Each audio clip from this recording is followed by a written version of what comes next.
Good morning, tribe. So I thought I'd share a bit of a personal video with you. So as the title says, I procrastinated for a year to do something. And that thing was deadlifts and dresses. It's a 2-day seminar that I'm holding in 2 weeks' time.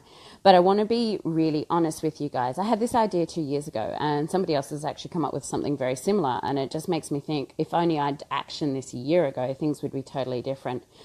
Some people think that because I'm a coach, I'm completely immune to these behaviors that everybody else has. And I'm here to say that no, I'm not. I'm just like everybody else. I am human. Yes, I am an athlete and I play at a higher level, but I still procrastinate just like you guys. So I just want to share that with you, first of all, to say, look, I'm real. I'm sitting here today saying, look, it took me a year to procrastinate over something and actually finally take action. So what does this all boil down to? And we know that as humans, we all have some sort of fear. And to be honest, mine wasn't, I could say and make excuses that, I was scared of all the work, or I had a fear of technology, which I do, and I'm working on that one.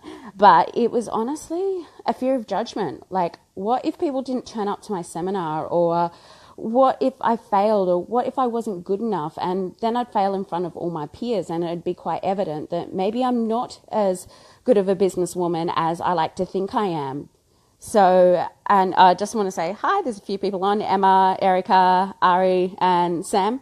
Love to see you. Thank you for sharing this very private moment with me. It's talking about my fear, and my fear of not being good enough, and my fear of failure, and my fear of judgment, and that I'm a coach, and even though I'm a coach and I coach women on this kind of stuff, it happens to me as well. So how did I get out of this? Well, first of all, as human beings, we've got to hit rock bottom. We've got to have enough pain to get ourselves out of a situation. And if there's not enough pain, we won't move, because we move towards pleasure or away from pain. And there wasn't enough pain. If I didn't run the seminar, there wasn't massive pain.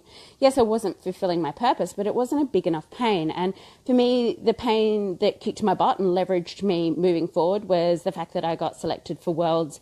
And it was that ability to go to Worlds, but then looking at my finances and going, I really need to make some money here to actually fund that. So that was my big enough reason why I'd gone, well, to get to Worlds and actually play at that high level, I actually need to run this seminar to make it happen financially.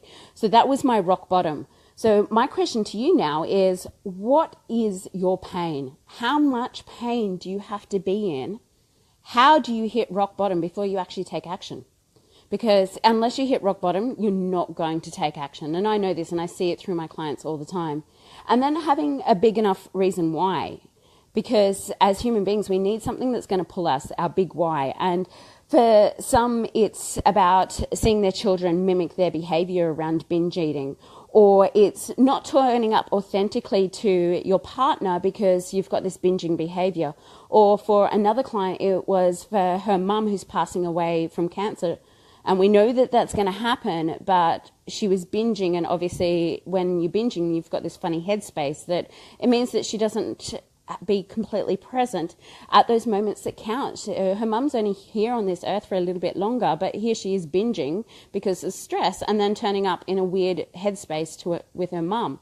So these are real life situations that I'm talking about with my clients, and they're the reasons why, leveraging that pain. When I talk about pain, having a big enough pain, but also having a big enough why.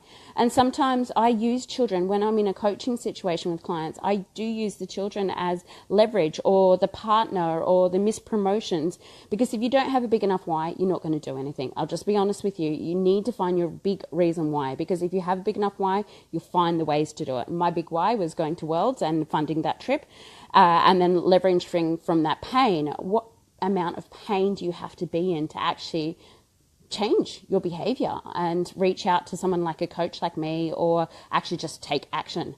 And so for me, that was my big thing, was to have enough pain as to why you need to move forward, and then have a big enough reason why. So if you'd like to comment on below about, well, what's your pain and what's your reason why, and share with the community as to. And it's also that public accountability as well. So that'll help you move forward. So find your pain, find your why, and hit rock bottom, because that way you can climb out of it. So thank you for sharing today. And I'll hopefully talk to you in the next couple of days about some other tool and strategy. Maybe not so personal this time. Thank you.